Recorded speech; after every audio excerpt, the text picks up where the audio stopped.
Dead of Night, en français c'est le mort-vivant. T'as une famille, leur gosse est annoncé mort à la guerre du Vietnam, sauf que la nuit suivante, il revient. Et est-ce qu'il est vraiment vivant ou est-ce qu'il est mort? Ou est-ce que ça serait un mort-vivant?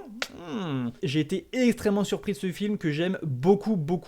La particularité, c'est qu'il manipule la figure du mort-vivant de manière unique. On est sur un mélange de fantôme, zombie, une représentation du cadavre dans le placard de l'Amérique, de sa jeunesse, tout ce qu'il y a de sale dans cette société américaine. Il y a le tout premier taf de Tom Savini, grand praticien des effets spéciaux de zombies. Un pur drame, assez sombre et ultra triste en fait. On est sur un film qui va utiliser la figure du mort-vivant pour te raconter une famille qui se déchire, se détruit de l'intérieur, avec une mise en scène vraiment efficace. Alors il y a des moments kitsch dedans, mais il y a des moments où, notamment l'intro,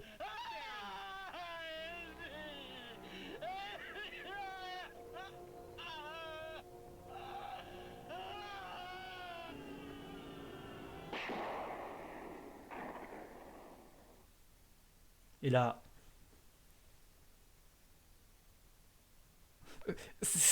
je trouve ça fou. Et t'as tout ce côté poisseux, dramatique, badant, une sorte de fuite en avant d'un gars qui n'assume plus son côté mortel, enfin le fait qu'il soit mort, ça va travailler une image ultra sombre. Enfin regardez ça, hyper angoissant, tout apparaît en ombre, dans les interstices de la lumière du bâtiment. Tu te dis pas, oh je vais regarder une série B des années 70 sur un mort-vivant. Tu t'attends pas à des scènes en quasi plan séquence de dialogue en plan fixe. Et pourtant, il cache l'image du personnage qui parle, et ça continue, et t'es là en mode, mais c'est trop bizarre, avec des personnages qui ne veulent pas voir la vérité, parce que très rapidement, ils se disent, Andy, il est bizarre, tu vois, mais ils veulent se le cacher. Franchement, j'ai été ultra surpris de ce film, je le recommande beaucoup, c'est triste et c'est beau, quoi. J'ai l'impression que c'est le dernier vrai bon film de Carpenter, L'Antre de la Folie. C'était excellent. C'est un délire ultra méta sur la fiction, la narration, d'être complètement omnibulé par une fiction, de se rendre fou et taré avec ça. Là où le film, je m'attendais à vraiment quelque chose de badant, âpre et dur, sachant que c'est très Lovecraftien, j'ai été un peu désarçonné. Le film est vraiment fun. Tu t'amuses en voyant ce film parce que le film constamment te rabâche que c'est un rêve, c'est une fiction. T'as constamment une distance sur ce qu'est le film. Tout ce qui est badant, terrible, toutes les visions cauchemardesques d'horreur dans le film sont incroyables. Il y a parmi les meilleurs plans de Carpenter dedans. Il y a un plan avec un trou dans le néant qui est incroyable. Sam Neill qui est génial dans ce rôle. Et comme t'es tout le temps dans la distance, tu te mets à devenir aussi fou que les gens qui deviennent fous dans le film parce que ça t'amuse de voir ça t'amuse de voir le chaos, ça t'amuse de voir une quasi fin du monde. Et on est sur une sorte d'entre-deux bizarre alors que ça adapte Lovecraft. Et Lovecraft c'est lourd, hein. Et là il en fait une sorte de film pulp, drôle et jouissif, mêlé avec un artisanat qui est super fort. Il y a beaucoup le côté boucle, les prophéties autoréalisatrices, les rêves dans le rêve dans le rêve, tout un moment où il essaye de s'échapper en voiture et ça revient. J'ai quand même l'impression que Lynch et Carpenter,